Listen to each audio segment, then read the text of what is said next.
చెప్పుకునే పరిస్థితి.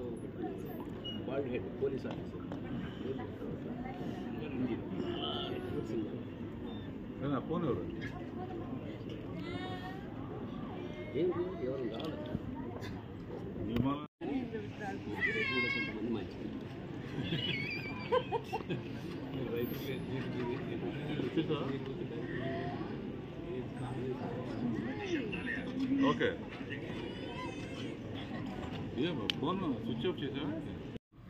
యాక్ట్ చేసిన అందరికీ నా బెస్ట్ విషెస్.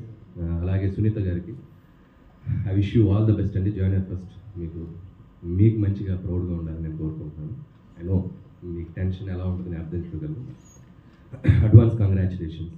అలాగే విచ్చేసిన శేఖర్ గారికి, మా మచ్చరావు గారికి, మీ గురించి నేను చెప్పను. అకేషన్ గారు చెప్పండి. నువ్వు నా గురించి చెప్తాను, నేను నీ గురించి చెప్తాను. మచ్చరావు గురించి చెప్పాలి. చుట్టి బ్యాంక్ చాలా సీక్రెట్స్ ఉన్నాయి, మేము తర్వాత చెప్తాను. సో అలాగే గురువు గారు అంటే నాకు ప్రత్యేకమైన అభిమానం, అది మీ అందరికీ తెలుసు. నా ఫంక్షన్స్కి ఏదైనా ఒక గంట ముందు చెప్పినా బయలుదేరి వచ్చేస్తారు, అంత అభిమానం. ఫస్ట్ సినిమా నుంచి కూడా ఎంతో ఆదరించి నన్ను అభిమానిస్తూ ఆయన బ్లెస్సింగ్స్ నాకు ఇస్తూ వచ్చారు. థ్యాంక్ యూ గురువు గారు.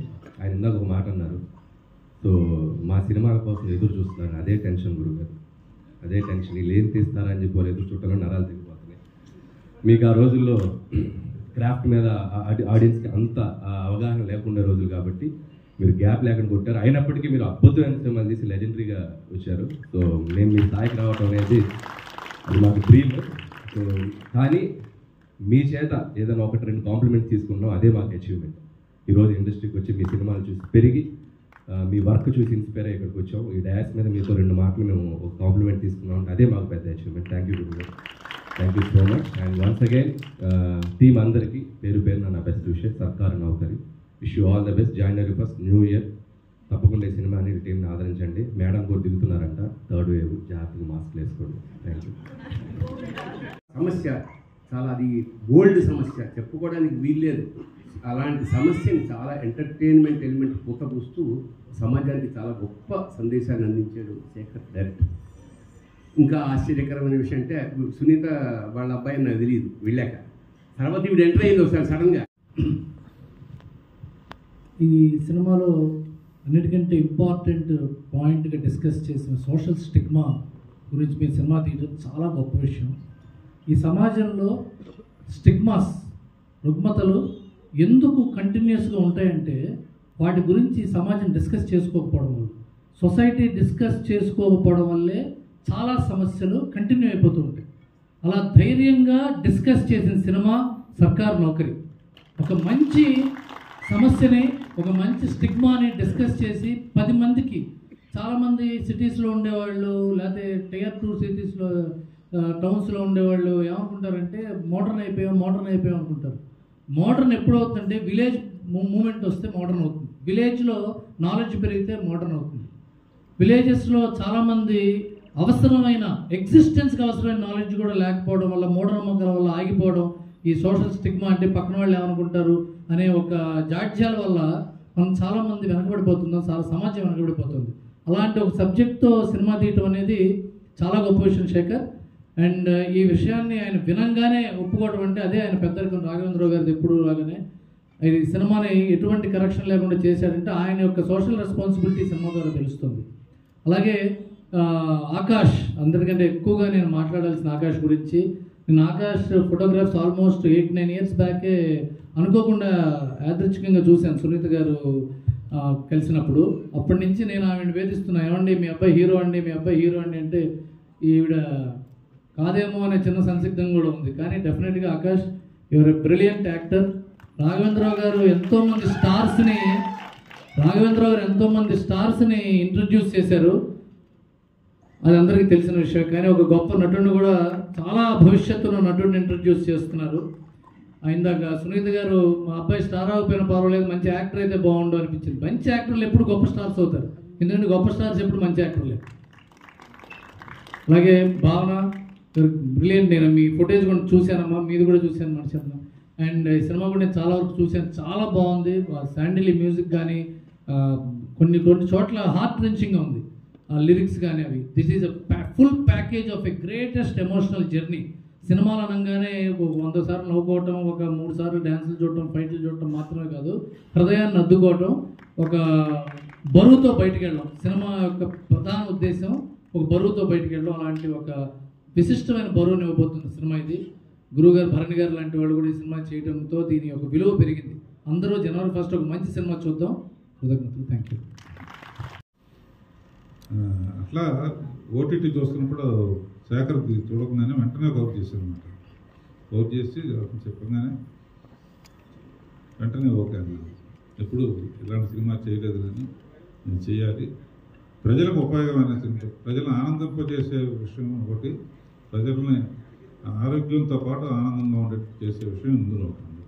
అంటే రాఘవేందర్ గారి స్టైల్లో ఉండబోతుంది సినిమా, ఎలా ఉంటుంది? నేను ఇటువంటి తీశాను కాదు, తీసినా కూడా అందులో నా మ్యాజిక్ ఎక్కువ డ్యూయట్లు అయి ఉండి ఇందులో ఎమోషనల్ పార్ట్ ఎక్కువ ఉంటుంది. మీ మ్యాజిక్ అంటే ఏదైనా ప్రూఫ్ ఒట్టు ఒక్క షాట్ మటుకు నేను వెళ్ళి ఉసిరికాయ పెట్టాను, అది పడాల్సిన చోట పడలేదు. సార్ ఇంకొకటి, మీరు అర్థమైపోద్ది నువ్వు తెచ్చిన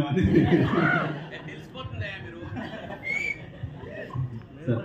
ఇక్కడికి వచ్చిన సినిమా అభిమానులకి, మీడియా మిత్రులకి నాకు హృదయపూర్వక ధన్యవాదాలండి. ఫస్ట్ ఆఫ్ ఆల్ ఈ సినిమా గురించి మనం ఎంత మాట్లాడుకున్నా, అంటే సినిమా గురించి ఫస్ట్ మాట్లాడాలి అంటే దర్శకేంద్రుడు కె రాఘవేంద్రరావు గారి గురించే మాట్లాడాలండి. ఎందుకంటే ఆయన ఓకే చెప్పకపోతే ఇలాంటి కథ మళ్ళీ బయటికి వస్తుందని కూడా నేను అనుకోలేదండి.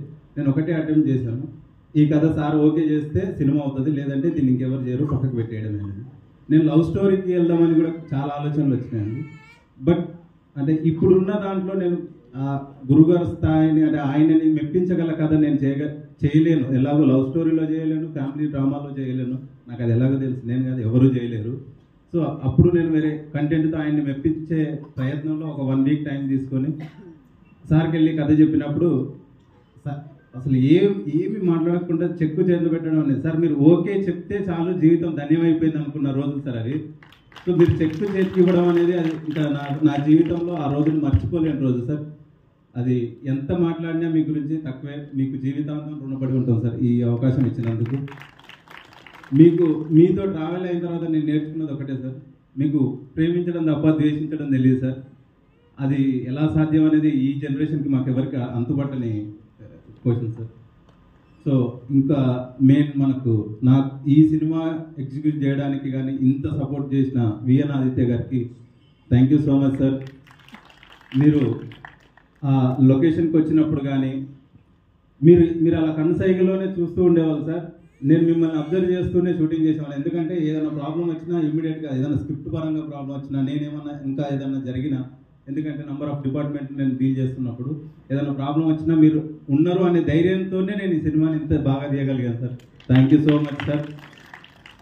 అలాగే ఈ సినిమాని ఇప్పుడు మాకు బ్యాక్ బోన్గా ఉండి ఇంత ముందుకు తీసుకెళ్తున్న మ్యాంగో మీడియాకి అండ్ మన సునీత గారికి, నేను ఆకాష్ ఏ టైంలో ఫోన్ చేసినా ఏదన్నా చిన్న ఇలా చేద్దాం అనుకుంటామండి, మాకు ఇలా కావాలండి ఇది అన్నప్పుడు ఆవిడ బ్యాక్ బోన్గా ఉండి మాకు అన్నీ అరేంజ్ చేసిన సునీత గారికి కూడా ధన్యవాదాలండి. ఇంకా మెయిన్ ఆకాష్ అండి, తనతో ట్రావెల్ అవుతున్నప్పుడు యాక్చువల్గా ఒక హీరో పరిచయం అయ్యాడు, ఒక హీరోతో సినిమా చేస్తున్నాం అనే ట్రావెల్ నుంచి నాకు ఒక బెస్ట్ ఫ్రెండ్ దొరికాడు అనే సంతోషం, అంటే అది ఆ ఫీల్డ్కి వచ్చేసానండి నేను. So thank you Akash, thank you so much. And భావన సార్, భావన గురించి ఒక మాటలో చెప్పాలి సార్. ఆవిడకి స్క్రిప్ట్ మొత్తం ఇచ్చి యాక్ట్ చేయమన్నా కూడా స్క్రిప్ట్ మొత్తం యాక్ట్ చేయగల క్యాపబిలిటీ ఉన్న actor. Thank you so much అమ్మ, మీరు యాక్సెప్ట్ చేసినందుకు ఈ స్క్రిప్ట్. అలాగే మహాదేవ్, థ్యాంక్ యూ మహాదేవ్, ఆ క్యారెక్టర్ అంత బాగా చేసినందుకు, దానివల్ల ఈరోజు ఆ కొన్ని సీన్లు మనం అంత బాగా మెప్పించడం అంటే దానికి కారణం కొన్ని సీన్లలో మీరు యాక్ట్ చేసిన విధానం. Thank you. అలాగే మధు, థ్యాంక్ యూ అమ్మ, ఇప్పుడు చాలా క్లవరస్, థ్యాంక్ యూ సో మచ్.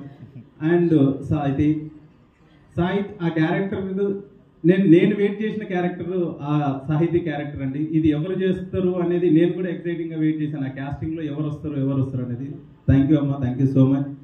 అలాగే నా డిపార్ట్మెంట్స్, మ్యూజిక్ కానివ్వండి, కాస్ట్యూమ్ డిజైనర్ కానివ్వండి, ఆర్ట్ డిపార్ట్మెంట్ కానివ్వండి, వీళ్ళందరూ ఏ రోజుకి ఆ రోజు నాతో అప్డేట్లో ఉండి నాకు అంటే ఒక 65-70 డేస్ మధ్యలో మేము ఫస్ట్ కాపీ తీసుకురావడానికి నాతో పాటు వీళ్ళు పరిగెత్తిన విధానం నిజంగా మర్చిపోలేదండి. థ్యాంక్ యూ సో మచ్ అందరికీ. అలాగే నా డిపార్ట్మెంట్, డైరెక్షన్ డిపార్ట్మెంట్ కానీ, కెమెరా డిపార్ట్మెంట్ కానీ, సో మా కో డైరెక్టర్ రమేష్ నాయుడు కానీ, ఆజార్ కానీ, వీళ్ళు ఒక 37 డేస్లో ప్యాక్డ్గా ఒక్కరోజు కూడా ఖాళీ లేకుండా షూటింగ్ అయిపోవడానికి వీళ్ళు చేసిన కృషి, వీళ్ళు పరిగెత్తిన విధానం నిజంగా నాకన్నా వాళ్ళు నిలబడటం వల్లే ఈరోజు నేను ఇక్కడ నిలబడ్డాను. Thank you Ajju, thank you Ramesh అన్న. అండ్ అలాగే కమల్ గురించి నిజంగా నేను ఈ స్టేజ్ మీద చాలా గర్వంగా చెప్తున్నానండి.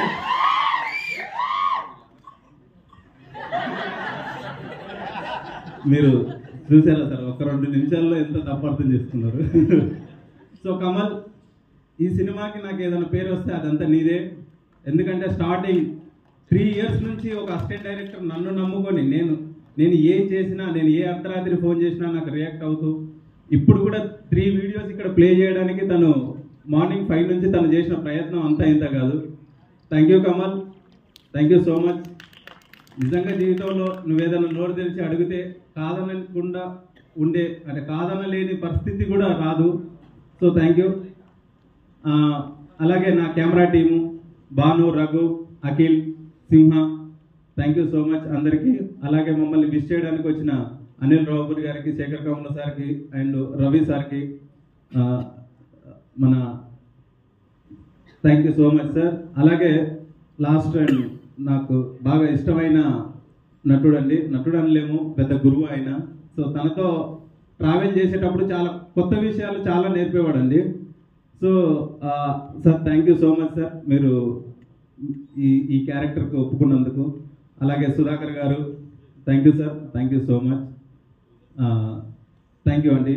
అండ్ భువన్ అన్న, థ్యాంక్ యూ సో మచ్, ఈ స్టేజ్కి ఇక్కడ దాకా మీరు తీసుకొచ్చినందుకు థ్యాంక్ యూ అన్న.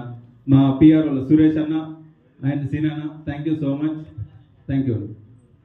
Okay, so